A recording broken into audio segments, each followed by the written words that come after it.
Hi and good day to Dr. Anita for giving me this opportunity to share about my essay on adaptation and appropriation of the book Hobbit. The main thesis statement would be the cinematic adaptation of Hobbit, An Unexpected Journey transforms J.R.R. Tolkien's novel by expanding its narrative scope, intensifying action sequences, and introducing new character arcs, demonstrating how adaptation and appropriation reshapes the story to fit the demands of modern filmmaking, while both preserve and alter its core essence. The Hobbit is the #1 movie worldwide. It's a visually stunning masterpiece. Critics rave it's the movie event of the year. Extraordinary movie magic. The Hobbit, An Unexpected Journey. Rated PG-13. Now playing. Hi, hello and welcome. Today we are diving deep into the world of literary adaptation and appropriation by looking at J.R.R. Tolkien's The Hobbit and Peter Jackson's cinematic adaptation, The Hobbit, An Unexpected Journey. If you're a fan of Middle-earth or just interested in how books are transformed into films, stay until end. Ciao.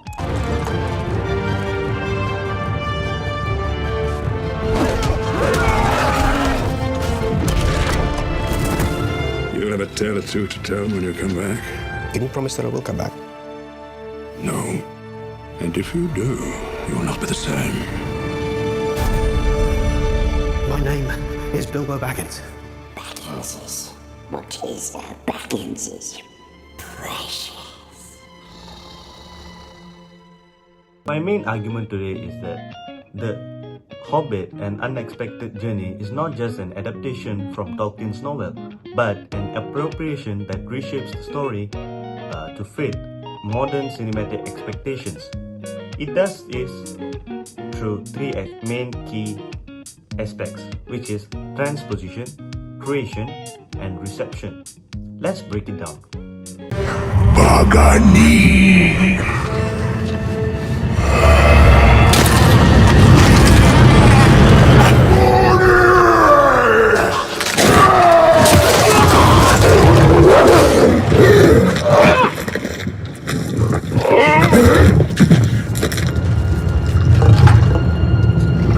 Kosakun kutsakiliasak. Sikabon! Tungas lukabud!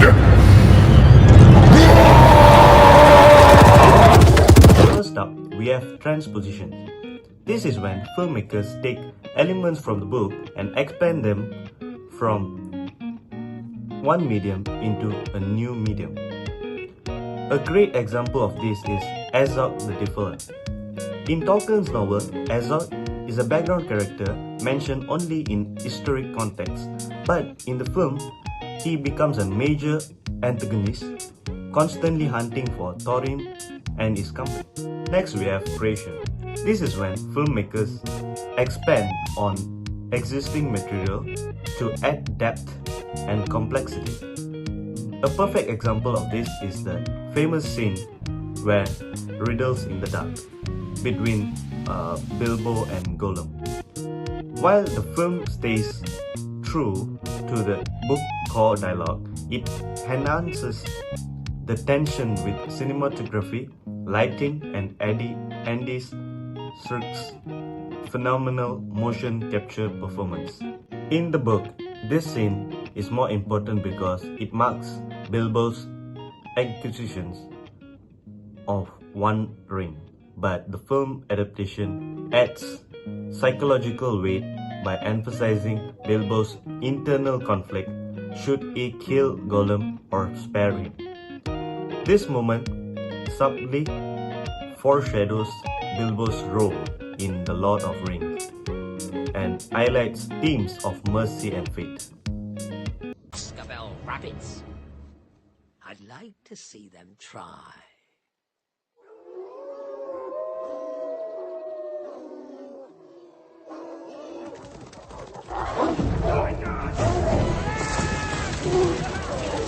Come and get me!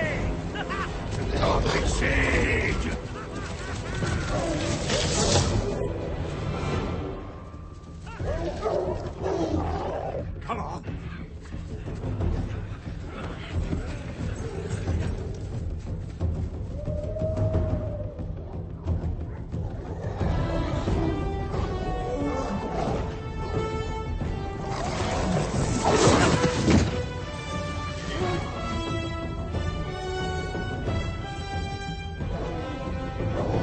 Finally, let's talk about reception. This refers to how audience react to the changes made in adaptation.